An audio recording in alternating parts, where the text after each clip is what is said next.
হঠাৎ করিয়া নিজের অজান্তে একটা নষ্ট খেজুর ইমাম হুসাইনের ভাগে চলে আসছে। ইমাম হুসাইন রাদিয়াল্লাহু তাআলা আনহু কয়, তুমি খলিফার পুত্র বিদায় আমার একটা পচা খেজুর দিলা, ছোট মানুষ এই পচা খেজুর দিলা, তুমি কি জানো না তুমি তো গোলামের বাচ্চা গোলাম, তাহলে তুমি কেমনে আমারে খেজুর পচাটা দিলা? হযরতে আব্দুল্লাহ রাদিয়াল্লাহু তাআলা আনহু একটু খেপে গেলেন, তাড়াতাড়ি খেজুর গাছ থেকে নাইমা গেলেন। এই ঘটনা আমরা সবাই জানি, তবে এই গোলামের বাচ্চা গোলাম বলার কাহিনীটা আমরা জানি না, এই জন্য শুরু থেকে বললাম। আব্দুল্লাহ রাদিয়াল্লাহু তাআলা আনহু মনে মনে ভাবলেন, অর্ধেক দুনিয়ার খলিফা আমার আব্বা, আমারে বলেছে গোলামের বাচ্চা গোলাম, এই বিচার আমি অবশ্যই করাবো।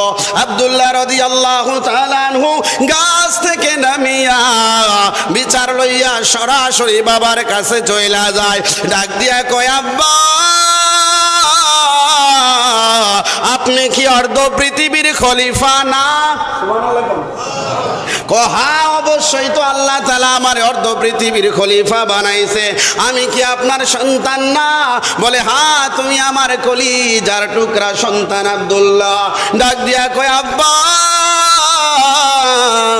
আপনি যদি খলিফা হন, আমি আপনার সন্তান, মানে খলিফার সন্তান, আপনার মর্যাদার কারণে আমার মর্যাদা আছে না নাই? হযরত ওমর রাদিয়াল্লাহু তাআলা আনহু এইবার বলে, হ বাবা তোমারও মর্যাদা আছে, কি হইছে আসল ঘটনাটা কইলা কও। আব্বা হযরত আলী রাদিয়াল্লাহু আনহুর সন্তান ইমাম হুসাইন আমারে বলেছে গোলামের বাচ্চা গোলাম। ও আব্বা, এটা আমি মানতে পারি নাই, আমি তো জানি আমি খলিফার পুত্র, অর্ধ পৃথিবী যিনি শাসন করে তার বেটা আমি গোলামের বাচ্চা গোলাম, এইটা আমার বুঝে আসে না, এইটা আমি মানি না। হযরত ওমর ডাক দিয়া কই, বাবা কি চাও? বলে, আব্বা বিচার চাই।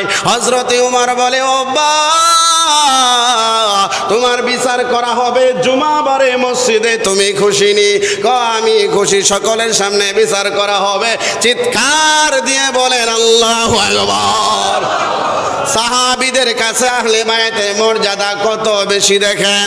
হযরতে আব্দুল্লাহ খুশি হয়ে গেল, আমার বিচার হবে, আমারে গোলামের বাচ্চা গোলাম বলেছে, এই বিচার আমার আব্বা করবে, খুশি হয়ে গেল।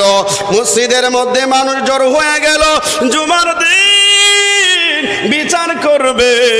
হযরতে ওমর রাদিয়াল্লাহু তাআলা আনহু বিচারের আসনে বসা, সবাইরে ডাকায়া বলে, আজকে বিচার করা হবে। কিসের বিচার? ও আমার ছেলের গোলামের বাচ্চা গোলাম বলেছে, আমার ছেলে মামলা দাখিল করেছে, আমি এটা অ্যাকসেপ্ট করেছি, বিচার করা হবে। অন্যান্য সাহাবীরা বিভোর হয়ে গেল। ওমর রাদিয়াল্লাহু তাআলা আনহুকে কোন সাহাবী বলে, হযরতে ওমর বাচ্চা মানুষ রাগের মাথায় বইলা ফালাইছে, তুমি কি জানো না হুসাইন রাসূলুল্লাহর নাতি? হযরত ওমর রাদিয়াল্লাহু আনহু ডাক দিয়া বলে, ওরে আমার সাহাবীরা, ও নবীর সাহাবীরা শুনে নাও, আমার ভাইয়েরা শুনে নাও, তোমরা যেমন জানো আমার নবীর নাতি হুসাইন আমি আরো বেশি কইরা জানি, তারপরেও আজকে বিচার বসানোই হবে। সাহাবীরা হতবাক যে ওমর নবীজির কল্লা কাটতে আইসা মুসলমান হয়ে গেছে, নবীর জন্য নিজের বাবাকে হত্যা করেছে, ওই ওমর কিভাবে ইমাম হুসাইনকে বিচার করবে? সাহাবীরা কান্না শুরু করলেন আর আল্লাহর কাছে দোয়া করলেন, আল্লাহ ভালো কিছু করিও। কারো কথা শুনে না। বিচার যখন শুরু হয়ে গেল, হযরত ওমর নরম কণ্ঠে ডাক দিয়া বলে, হুসাইন, জোরে বলেন না আল্লাহু আকবার। ওরে নবীর নাতি হুসাইন, ও আলীর বেটা হুসাইন, বাবা তুমি মেহেরবানি করে আমার কাছে একটু আসো।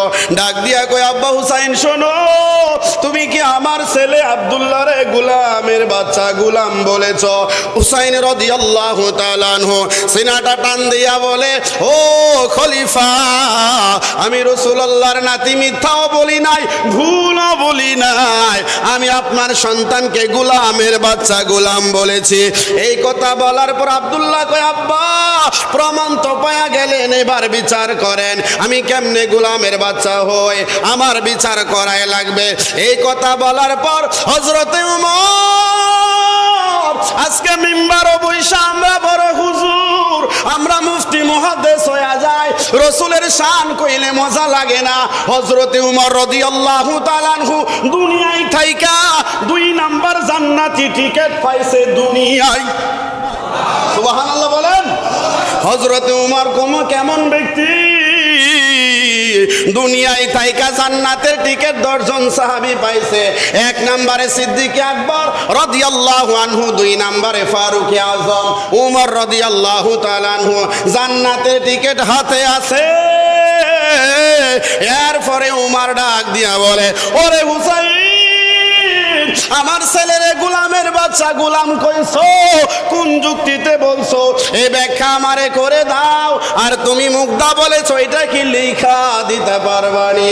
হযরত হুসাইন রাদিয়াল্লাহু আনহু বলেন, ও ওমর আপনি শুনে নেন, আপনি কি আমার নানার গোলামি করেন নাই, আমার নানার খেদমত করেন নাই, আমার নানার চাকরি করেন নাই? কহা করেছি, এই জন্য আপনি হইলেন আমার নানা ভাইয়ের গোলাম। সুবহানাল্লাহ। আর আপনার সন্তান আব্দুল্লাহ হচ্ছে আপনার গোলাম, আপনার সন্তান। এই জন্য আমি বলেছি গোলামের বাচ্চা গোলাম। ভুল কোথায় বলেছে? হযরতে ওমর চোখের পানি ছেড়ে দিলেন। সাহাবীরা চিন্তা করলেন বিচার করার জন্য, কত রিকোয়েস্ট করেছি বিচার করবেন না, এখন আবার কাঁদে কেন? সাহাবীরা হতবাক হয়ে হযরত ওমর রাদিয়াল্লাহু আনহুকে খেয়াল করতেছেন। হযরত ওমর এবার নরম করে ডাক দিয়া বলে, হুসাইন, এই কথাটা তুমি লেখা দিতে পারবানি? ইমাম হুসাইন বলে, হ্যাঁ আমি লিখে দিতে পারবো। ইমাম হুসাইন নিজের হাতে লিখে দিলেন, আমি হলাম রাসূলুল্লাহর নাতি, আলীর সন্তান, হযরতে হুসাইন আমার নাম। আমি লিখা দিলাম উমরের সন্তানকে গোলামের বাচ্চা গোলাম। সুবহানাল্লাহ। এই লেখাটা হযরত ওমর হাতে নিয়া হাউ মাউ করে মসজিদে কান্না শুরু করে দিলেন। চিৎকার দিয়ে বলেন আল্লাহু আকবার। এইবার সাহাবীরা কাঁদে, ডাক দিয়া কয়, সাহাবীরা রে, আমরা কি ভাবছিলাম আর কি হইল? হযরত ওমর রাদিয়াল্লাহু আনহু এই চিঠিখানা চোখে লাগায়, মুখে লাগায়, চুমা খায়। হযরত ওমর বলে, ওরে মুসল্লিরা, শুনে নাও, শুনে নাও, কিয়ামতের ময়দানে আমার আল্লাহ যদি জিজ্ঞাসা করে, আজকে আমি দলিল পাওয়া গেলাম, আমি যখন মারা যাব, আমার কবরে আমার লাশের সাথে ইমাম হুসাইনের সিগনেচার করা এই চিঠিখানা দিয়া দিবা। সাহাবীরা বলে, ওমর এই চিঠিখানা দ্বারা কি হবে? তোমরা কি এখনো বুঝো নাই? হাসরের ময়দানে আল্লাহ যখন আমারে উঠাইব, আল্লাহর কাছে বলবো, আল্লাহ, নবীর কলিজার টুকরা নাতি ইমাম হুসাইন দলিল দিয়েছে আমি নবীর গোলাম হতে পেরেছি। এই সিগনেচার সহ চিঠিখানা আমার কাছে আছে। আমার কোনো আমল যদি কবুল না হয়, এই যে নবীর গোলামির টিকিট পাইলাম, এইটা দিয়া আমি আল্লাহর কাছে জান্নাতি হয়ে যাব।